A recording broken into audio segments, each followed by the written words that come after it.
What's up everyone, welcome to my channel, The Urban Ride. My name is Will. This first video that I am posting up on my channel is specifically for a class for my degree. Now today I'm actually going to be talking about virtual reality. So virtual reality can first of all be broken down into two parts, virtual and reality. Reality is something that is tangible, something that is right there in front of you that you can touch, hold, see, feel, whatever you want to call it. Basically, reality engages the five senses, or all of the senses that the human body possesses, such as taste, sight, sound, smell, and hearing are the ones that come to mind when you first think of reality and the senses. And then virtual is something that is near, or not quite there. But then if we combine those two together into virtual reality, we come to the concept of not quite there or not quite real. And if we explore this concept of virtual reality just a little bit more, we come to the understanding that virtual reality is something that is designed to stimulate your senses without directly stimulating your senses. For example, if I touch the shirt that I am wearing, that is stimulating the sense of touch, as well as a sense of hearing, because I can hear my fingers rubbing against my shirt.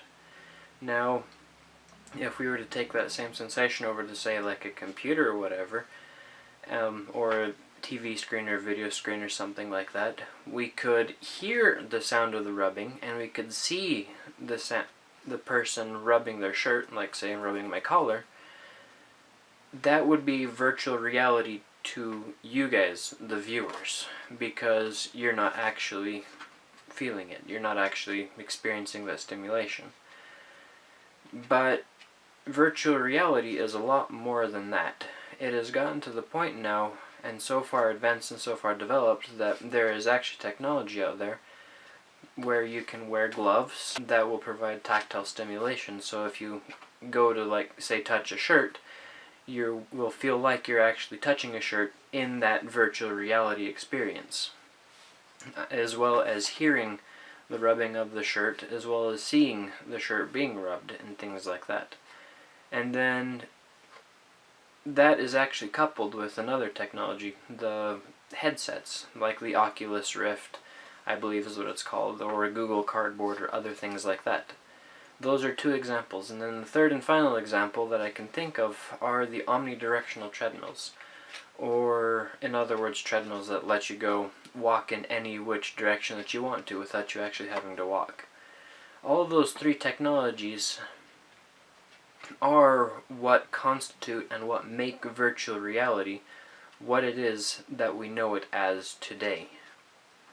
Now, as for why we have virtual reality, there are several places where virtual reality could be used, and actually is being used and has been used successfully.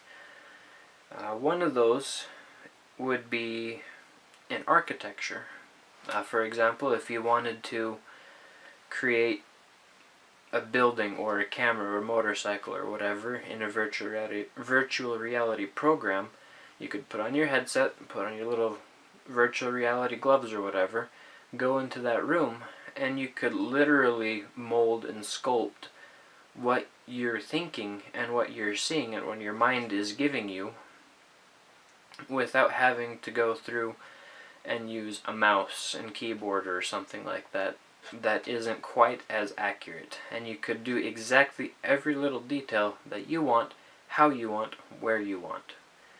And then another place where virtual reality would be an excellent benefit is the field of medicine.